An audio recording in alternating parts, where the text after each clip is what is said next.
नमस्कार, मी पंजाब डक आज शेतकऱ्याला सांगतो की ज्यांच्याकडे हळद असेल, कांदा असेल, तुम्ही काय करा, 20 तारखेच्या 20 एप्रिल ते 24 एप्रिलच्या दरम्यान राज्यात परत अवकाळी पाऊस आणि काही ठिकाणी गारपीट आणि काही ठिकाणी अवकाळी पाऊस पडणार आहे म्हणून हे अंदाज लक्षात यायचा. मग सांगायचं झालं तर सुरुवात कशी होणार आहे, तर 20 एप्रिलला काय होणार आहे, तसं तर 19 एप्रिलला म्हणजे साताऱ्यापासून कोल्हापूर, सातारा, राधानगरी, त्याच्यानंतर पुणे, महाबळेश्वर, इगतपुरी आणि नाशिक ह्या पट्ट्यामध्ये काय होणार आहे, 20 तारखेपासून 20, 21, 22, 23च्या दरम्यान म्हणजे त्या पट्ट्यामध्ये पाऊस येणार आहे. पुणेकरांना गारपीट पाहायला भेटणार आहे, परत पाऊस पाहायला भेटणार आहे, गारपीट पाहायला भेटणार आहे. मुंबईकरांना गारपीट पाहायला भेटणार आहे. कल्याण, मुंबई, डोंबिवली, ठाणे त्या भागात मुंबईच्या लोकांना देखील गारपीट देखील पाहायला भेटेल, पाऊस देखील अवकाळी पाहायला भेटेल म्हणून हा अंदाज त्या शेतकऱ्यांनी लक्षात घ्यायचा. मग त्याच्यानंतर राज्यातले पूर्व विदर्भ, पश्चिम विदर्भ आणि मराठवाड्यातल्या आणि उत्तर महाराष्ट्रातली काय परिस्थिती राहणार, तर पूर्व विदर्भातल्या शेतकऱ्याला सांगू इच्छितो की तुमच्याकडं 22, 23, 24च्या दरम्यान म्हणजे 22, 23, 24च्या दरम्यान 1-2 दिवस तुमच्याकडे देखील पाऊस येणार आहे.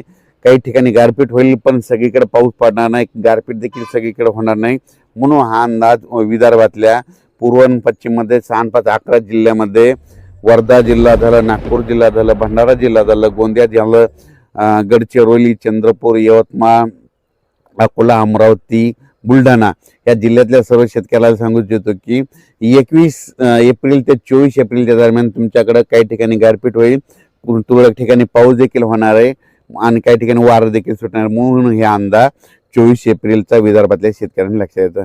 त्याच्यानंतर मराठवाड्यातल्या शेतकऱ्याला सांगू इच्छितो की मराठवाड्याकडं म्हणजे मराठवाड्यामध्ये नांदेड जिल्हा झालं, हिंगोली जिल्हा झालं, परभणी जिल्हा झालं, लातूर जिल्हा झालं, बीड जिल्हा झालं, धाराशिव जिल्हा झालं, जालना जिल्हा झालं, संभाजीनगर जिल्हा झालं.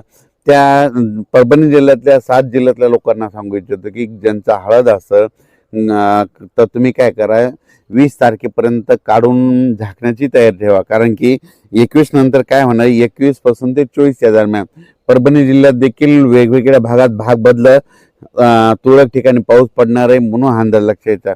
लातूर जिल्ह्यात देखील काही भागात गारपीट होईल, धाराशिवकडे देखील थोड्याफार प्रमाणात गारपीट होईल, बीड जिल्ह्यात देखील गारपीट होईल, नांदेडकडे देखील काही भागामध्ये गारपीट होईल, पण गारपीट सगळीकडे होणार नाही, तुरळक ठिकाणी होणार आहे म्हणून हे मराठवाड्यातल्या सर्व शेतकऱ्यांना अंदाज लक्षात येतात. आणि पाऊस देखील सर्वदूर पडणार नाही, फक्त अवकाळी येणार आहे, अवकाळी सगळीकडे पडत नसतं म्हणून हे देखील मराठवाड्यातल्या शेतकऱ्यांनी लक्षात येतं. उत्तर महाराष्ट्राकडे सर्वप्रथम अहिल्यानगर म्हणजे अहिल्यानगर जिल्ह्यातले सर्व शेतकऱ्याचे कांदे काढणं चालू आहे. काल मी गेल्याच्या नंतर पाहिलं तर कांदे काढणं चालू आहे, लगबग सुरू आहे कांदे काढण्याची.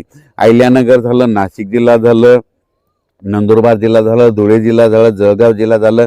त्या सर्व शेतकऱ्याला सांगू इच्छितो की तुमच्याकडं म्हणजे 21 तारखेपासून ते 24 तारखेच्या दरम्यान 2 दिवस तुमच्याकडं अवकाळीचं सावट राहणार आहे म्हणून हा अंदाज लक्षात यायचा. तुरळक भागात थोडीफार गारपीट होईल म्हणून हे देखील लक्षात यायचं.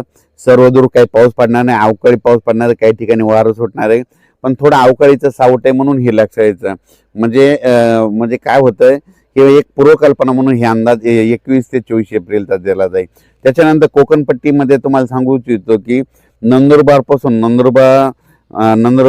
मुंबई, कल्याण, ठाणे, मुरबाड, त्याच्यानंतर इगतपुरी, त्याच्यानंतर इकडं संगमनेर, जुन्नर, सिन्नर, आंबेगाव तालुका, त्याच्यानंतर पुणे जिल्हा, त्याच्यानंतर महाबळेश्वर, सातारा जिल्हा,